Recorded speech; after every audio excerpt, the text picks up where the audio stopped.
All right, ladies and gentlemen, you are welcome to another great episode on your favorite political talk show, The Truth with Ben Jokes. Now, the APC continues to torment Nigerians with lies and propaganda as hardship and insecurity worsen. Few hours ago, an ugly update regarding Nigerian refineries dropped, and Nigerians could not contain their anger and frustration. One of the major items that control the Nigerian economy is the price of petrol. And after subsidy was removed, petrol price went from 190 naira to 650 naira per liter. This turned the economy upside down. Inflation raised the roof. Businesses began to collapse. Students began to drop out of school. And the situation keeps getting worse till date. And yesterday, NNPC came out to tell Nigerians that they would reduce fuel price by 10 naira. Yes, they said now 10 naira, then go come out from the price of petrol. And while Nigerians are still pondering on that, today they dropped another bombshell.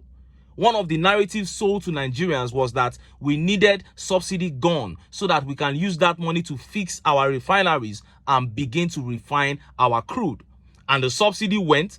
Refineries, according to them, are now ready and functional.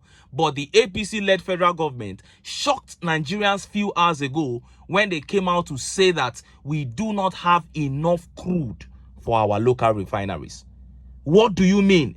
One of the largest producers of crude oil in the world do not have enough crude to supply her local refineries? What has APC done to our crude oil? Before I show you how they said it and how Nigerians reacted, let me quickly show you this update. Only 3 days ago, after terrorists released the 287 school pupils kidnapped in Kaduna, they have struck again in Zamfara. These guys have turned this into an industry, and from all indications, they are not slowing down soon. Look at how the papers reported it. Terrorists kill Zamfara community imam, kidnap scores of residents after night prayers. Terrorists have attacked Keita village in Safe local government area of Zamfara state, killing the chief imam of the central mosque in the village, Sheikh Ahmad Rufai, and kidnapping scores of the villagers. A resident of the village, Ibrahim Musa Keita, said the terrorists invaded the village shortly after the Muslims observed the Ishai congregational prayer on Tuesday. According to Daily Trust, the residents said that before the invasion, the residents were alerted about the movement of the bandits along Kwaringano Keita Road. They were sighted along that road, but we were not sure whether they would come to this village or not. Initially, they wanted to abduct road users along the Keita Kwaringano Road, but after spending some time without getting a single person, they invaded Keita village, killed our chief imam, and abducted scores of people, including women. We have not ascertained the number of people they have abducted, as some people ran into the bush and have not been seen yet. Sheikh Rufai's killing came barely 3 weeks after the chief imam of the central mosque in Mada in Gusau local government area of the state, Abubakar Hassan Mada, was killed. Similarly, 2 people were reportedly abducted in Magazu village in the same Safe local government area on Tuesday. A resident of the village, Yusuf Ibrahim, reportedly said that the terrorists invaded the village around 3 a.m., shooting sporadically, forcing most residents to flee their homes. However, when contacted for confirmation of the incidents and comments, the Zamfara State Police Public Relations Officer, ASP Abubakar Yazid, said he was yet to get details of the incidents, but promised to provide information on the incidents as soon as he gets the details. But he had not provided the information at the time of filing of these reports. This is heartbreaking. This is very, very heartbreaking.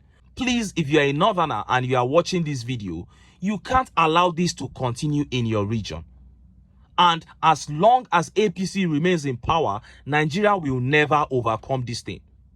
You guys have to come together and unanimously reject these people. Get them out of office at all levels. Just look at what they described here. They were waiting to kidnap passers-by, and when they didn't see anybody, they decided to come into the village. These guys are having a field day as if we don't have any form of security in this country. And look at how Nigerians reacted. Look at some of the tweet reactions. This tweet here by Lucas says, terrorism will never be a thing of the past in Nigeria until some northerners who are the benefactors of this multi-billion-dollar blood money empire come out clean. Otherwise, it will be business as usual. That is it. Northerners that are watching, it is your elites that are doing all these at the expense of the average northerner. You guys need to come together and do whatever it takes to get them out of power, because they are working with the APC. And this tweet here says the new crude oil is now kidnapping. That is exactly what is happening. It's become business to them. And this tweet here says, obviously, Muslim ticket is not working. Rigged election is not working. Killings during election is not working. Tribalism is not working. Will this happen again in Nigeria? Obviously, yes. No. The people need to rise above all this and get the right leader into power, whatever it will take. And this tweet here says, when they are caught and locked up, then few months, the government will say they have repented and they will release them again after killing hundreds. Shake my head. Nigeria is a failed country. Oh! Now, let us look at that bombshell that the Nigerian government dropped about our crude oil and the Port Harcourt, Kaduna, and Warri refineries. Look at how the papers reported it. Port Harcourt, Kaduna, Warri refineries may not get enough crude oil locally for production.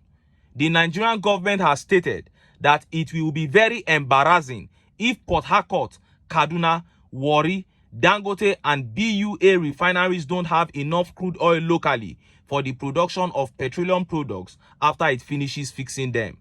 The Minister of State Petroleum Resources, Heineken Lokpobiri, who made this known on Tuesday, asserted that the refineries and modular refineries in the country may not get enough crude oil locally for the production of petroleum products without increase in production in the sector. The minister expressed the fear publicly for the third time in the last 4 months at the 2024 sector retreat for the ministry held yesterday in Abuja with the theme Building Synergy for Enhanced Development in the Oil and Gas Sector, according to Daily Trust. The retreat was said to have been convened to discuss how to achieve the targets and mandates set for the ministry by Tinubu at the ministerial retreat held in November 2023. He said, the first target is to see how we can ramp up production, and then we can meet our target in terms of increase in revenue, meet our obligation in the midstream and upstream. One of the challenges I am afraid of is if we finish fixing our refineries, we will be unable to get feedstocks. It will be very embarrassing that we finish Port Harcourt, Kaduna, Warri, Dangote, and BUA, and we don't have feedstocks. Lokpobiri had first raised the issue in November 2023 while responding to the questions asked by the State House correspondents at the end of the 3-day retreat at the presidential villa. Nigeria's Dangote refinery, and the largest in Africa, had in January planned to import crude from the United States, a report had said. What a shame. And if you understand the APC, this is just a hint.